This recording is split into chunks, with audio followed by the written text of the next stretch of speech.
125,000 people are screaming your name, but you can't hear a single one of them. All you hear is the rhythmic synthetic click of a 128 BPM metronome in your left ear and the sound of your own jagged breathing. It's 7:14 p.m. on a Friday in Indio, California. You are standing behind a black stage curtain that feels less like fabric and more like a guillotine blade held in place by a single rope. 5 years of basement shows, empty bars, and $200 gas stipends have led to this exact 40-minute window. If you miss your mark by 6 inches, you miss the light. If you miss the light, the camera misses the shot. If the camera misses the shot, the moment, the one you've traded your entire 20s for, doesn't exist. Let's run the tape back. 13 hours ago at 6:12 a.m. You woke up in a hotel room in Palm Springs that costs $1,200 a night. A room your label paid for, which means you actually paid for it. You just haven't seen the recoupment statement yet. The Coachella Valley at 10 a.m. is the quietest, loud place on earth. The main stage, the Coachella stage, the one that holds 125,000 people, sits completely empty in the October desert heat. And the silence coming off it is not peaceful. It is the silence of a stadium holding its breath. The kind of silence that has a shape. You walk out onto it alone. Your stage manager, a woman named Dara, who has been doing this for 19 years, and has the affect of someone who has personally escorted 200 artists through their worst decisions, hands you a laminate and a bottle of Fiji water without making eye contact. She is already looking at her clipboard. You are already one of 12 things she is managing before noon. The stage is 60 feet wide and 40 feet deep. You know this because the production rider specified it. You know the rider because your tour manager sent it. You know your tour manager hired him. You know your manager because 3 years ago he sent you a DM that said, "I think you're special. Let's talk." And you believed him because you were 24 and you needed someone to believe in you more than you needed to read the fine print. That fine print is now 11 pages long and lives in a folder on a MacBook you never open. You stand at center stage and look out at the empty field. The crowd barricades are already up. The camera risers are already positioned. The FOH mixing desk sits 200 feet back like a tiny island in a sea of trampled grass and yesterday's wristbands. A production assistant is sweeping near the stage lip with the energy of someone who has been awake since 4 a.m. and has made his peace with it. Dara's voice comes through your IEM. Can you take it from the top of track 3? We're testing the delay towers. You nod at no one. You start. Your voice goes out across an empty field and comes back to you from 6 different directions, bounced off delay towers spaced 80 feet apart across the audience area. And the lag between your mouth and your ears is exactly 23 milliseconds. You know this number because your sound engineer, Marcus, told you this morning that anything above 25 milliseconds starts to mess with your timing. He said it the way doctors say things in waiting rooms. Informative. Calibrated. Slightly terrible. You sing to 0 people for 40 minutes. This is the part nobody posts. The expensive coffee comes from a craft catering setup staged in the artist compound behind the main stage. It costs $7 a cup and is excellent, and you drink 3 of them because nobody has told you not to, and because your nervous system is already running at a frequency that feels less like excitement and more like the specific anxiety of having wanted something for so long that the wanting has become structural. Part of how you're held together, the dust is everywhere. Fine Coachella Valley desert dust that settles on everything. Your monitor wedge, your jacket on the equipment case, the rim of your coffee cup. By noon, it will be in your throat. By showtime, it will be in your lungs. Dara says, "Good, we're set." You step off the stage. In 9 hours, 125,000 people will step toward it. The dust doesn't care either way. The artist village is not a village. It is a compound of 47 trailers, arranged in a grid behind the main stages, each one air-conditioned to exactly 68 degrees, because someone, somewhere, determined that 68 degrees is the temperature at which talent is least likely to complain. There are golf carts moving between trailers at all times. There are people with clipboards walking faster than the golf carts. There is a catering tent, a medical tent, a production tent, and a tent that exists solely to hold the overflow equipment from the other tents. Your trailer is number 31. It is 28 feet long, has a couch, a vanity mirror ringed with bulbs, a mini fridge stocked with options your rider specified, and a door that locks, which sounds like a small thing until you understand that a locked door is the only privacy you will have between now and midnight. You have 4 trailers in your production block. One for you, one for hair and makeup, one for your 12 backup dancers, which works out to approximately 2.3 feet of trailer per human being. One for wardrobe, which contains 3 costume changes, 14 backup pieces, and a seamstress named Gloria, who has been awake since 5 a.m. and will not leave until the last zipper is confirmed functional. The dancers are already running choreography in the grass outside their trailer when you arrive. Not full run-throughs, mark-throughs, half-speed, saving the bodies. They have been rehearsing this show for 6 weeks. They are professionals. They will hit every mark tonight with the kind of precision that looks effortless, specifically because it is not. You watch them for 47 seconds before Dara appears at your shoulder and redirects you toward the IEM fitting. The IEM technician's name is Brett.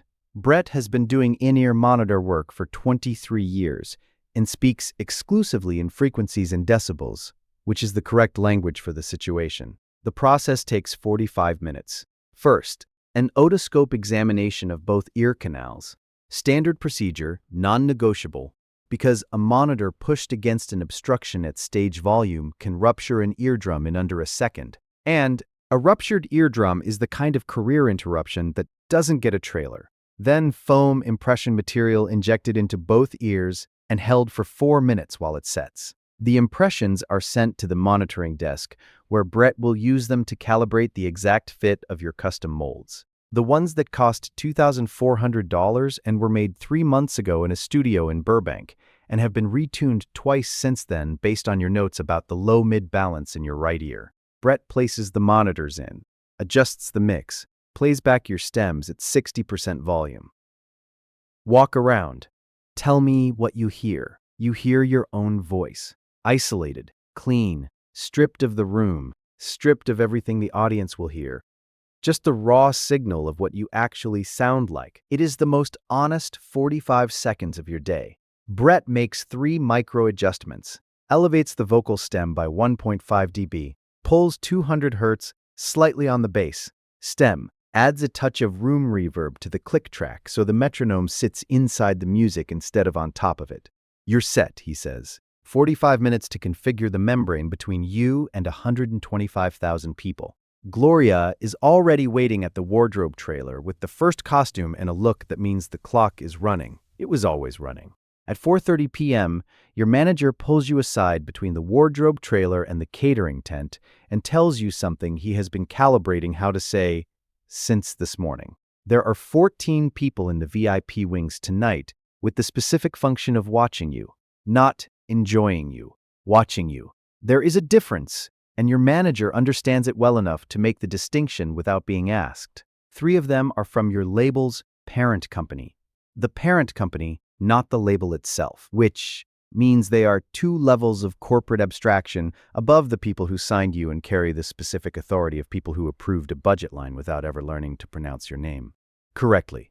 2 are booking agents from competing agencies evaluating whether your live show justifies the festival fees they've been quoted. 1 is a brand partnership director from a company whose annual marketing budget is larger than the GDP of several sovereign nations. The remaining 8 are a category your manager describes with practiced neutrality as industry. You nod. He says, "Just thought you should know." What he means is, this 40-minute set is not a performance. It is a presentation, a pitch deck delivered in real time to an audience that will be reading the subtext of every technical failure, every hesitation, and every moment the light catches you wrong, and converting it into a number, a booking fee, a deal point, a renewal decision, a quiet conversation in a car on the way back to a hotel that costs more than yours. You have spent 5 years building something for the audience. The industry built the room that holds the audience. Both are watching tonight, and they are watching for entirely different things. The heat arrives at 5 p.m., the way it always does in the Coachella Valley. Not gradually, but as a renegotiation of terms. The temperature on the stage surface at 5 p.m. is 105 degrees Fahrenheit, not ambient. Surface. The black stage deck absorbs and radiates heat at a rate that makes the air immediately above it shimmer. You will be standing on that surface for 40 minutes in a costume that weighs 6 pounds and was designed for its visual impact under stage lighting, not for its thermal properties in a desert.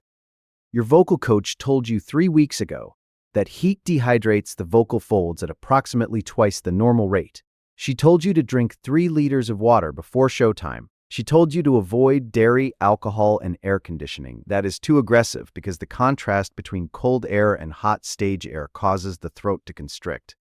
You drank 2 liters. You had the cold air conditioning. You made the calculations of someone who is 27 years old and believes in exceptions. By 6 p.m., your throat has the specific texture of fine Coachella Valley desert dust. Marcus gives you a steamer. You sit over it in the wardrobe trailer for 8 minutes with a towel over your head, while Gloria makes precise, unhurried alterations to the second costume change and does not comment on the fact that you are visibly terrified. She has dressed 31 artists at this festival over 9 years. She knows what terrified looks like in a steam tent. She pins the hem without a word. That silence is the kindest thing anyone has done for you all day. Outside, the field is filling. You can hear it without seeing it, a low, growing frequency that has no single source. 125,000 separate heartbeats becoming one ambient pressure against the walls of a trailer that suddenly feels very small. At 7:09 p.m., Dara walks you to the tunnel. The tunnel is not a tunnel. It is a covered walkway beneath the stage structure. 80 feet of compressed darkness that runs from the artist compound to the stage lift, lined with black draping on both sides and lit by a single strip of red safety lighting along the floor. It smells like concrete, hydraulic fluid, and the residual sweat of every artist who has walked it before you. The sound from above is physical here. Not heard, felt. 125,000 people standing on the field above your head, and the weight of their collective presence transmits through the stage infrastructure as a low, continuous vibration in the soles of your feet. You walk it alone. That was your one production request. Dara honored it without asking why. Why is because there are things you need to do in 80 feet of darkness that cannot be witnessed. You talk to yourself, not affirmations. You are past the age of affirmations. You talk to the version of yourself that played 40 minutes to 11 people in Atlanta on a Tuesday in February to an audience that had already decided they were somewhere else. You tell him specifically that this is where those 11 people led. That the 80 feet you were walking right now were paid for in $200 gas stipends and cracked exhaust pipes and a recording session in 2021 that cost $4,000 you put on a credit card that took 14 months to pay off. You tell him the math worked out. You are not sure you believe it yet. You believe it enough to keep walking. The stage lift is a 1-2 by 1-2 hydraulic platform that will carry you from tunnel level to stage level in 9 seconds. Your position is marked with a strip of gaffer tape, a single strip of yellow tape that represents the exact coordinates where the first light hits, where the first camera locks, where the first frame of the documented version of this moment begins. You stand on the tape. You can hear the DJ winding down the pre-show set above you. You can feel the crowd's frequency shifting, the ambient roar tightening into something more focused, more directional, more alive with the specific electricity of an audience that senses something is about to start. Your IEM clicks once, Marcus's voice, 30 seconds, 128 BPM metronome. Your own jagged breathing. The hydraulics engage. Nothing prepares you for the light. You have been told about it. Other artists have described it. You have watched footage of it from the audience side. The stage lift rising, the silhouette emerging, the crowd erupting. You have studied it the way you study anything you intend to survive. It does not matter. The desert sun at 7:14 p.m. hits your face like a physical object. Not warm, not bright, but absolute. A wall of late afternoon gold that eliminates shadow, eliminates peripheral vision, eliminates everything except the specific 6 feet of stage in front of you and the sound. The sound. 125,000 people recognizing you at once is not a cheer. It is not applause. It is a pressure change, a meteorological event. The air in front of you reorganizes itself around the fact of your presence and pushes back against your chest like something that has been waiting a long time and has finally been given permission to move. You find the mark. You open your mouth. 5 years of basements and bleach-smelling venues, and 11-person crowds, and $4,000 credit card sessions and recoupment statements, and dessert dust in your lungs, and 14 people in VIP wings with spreadsheets where your name is a line item. It all becomes one breath. And then the first note leaves your body, and the desert answers. The SUV back to the hotel leaves at 9:02 p.m. You sit in the third row because the third row is the darkest and darkness is the only thing left on the rider that hasn't been consumed. Your ears are ringing at a frequency that Brett would measure in precise decibels if you asked him. You don't ask him, you sit with it. The ringing is the last remaining evidence that 40 minutes ago 125,000 people were screaming your name. Nobody in the vehicle speaks. Not Dara. Not Marcus. Not your manager, who has already read 14 emails on his phone and is composing a response to the brand partnership director who found the set very compelling, which is industry language for a number that hasn't been said out loud yet. The desert passes outside the window. Dark now. Flat and silent in the way it is always silent when there is no one left to fill it. You think about the hotel room. $1,200 a night. Label paid, which means you paid. Which means somewhere in an 11-page document in a folder on a MacBook you never opened tonight. The light, the hydraulics, the 128 BPM metronome. The 9 seconds on the lift, the first note, the desert answering. Tonight is a line item. The meter has been running since 6:12 a.m. It is still running now. 125,000 people screamed your name tonight, and you couldn't hear a single one of them. You heard the metronome. You heard your own breathing. Some costs don't show up on the recoupment statement. Those are the ones that stay. That's a wrap for today. The story you just heard is the clinical reality of the modern music industry, a world where the performance is the product and the artist is the inventory. If you want to see more behind-the-curtain breakdowns of the industries you think you know, hit that subscribe button and turn on the bell. And tell me in the comments, if you had 40 minutes to prove to the world that you were more than just a line item on a spreadsheet, what is the first song you were playing? Let me know below.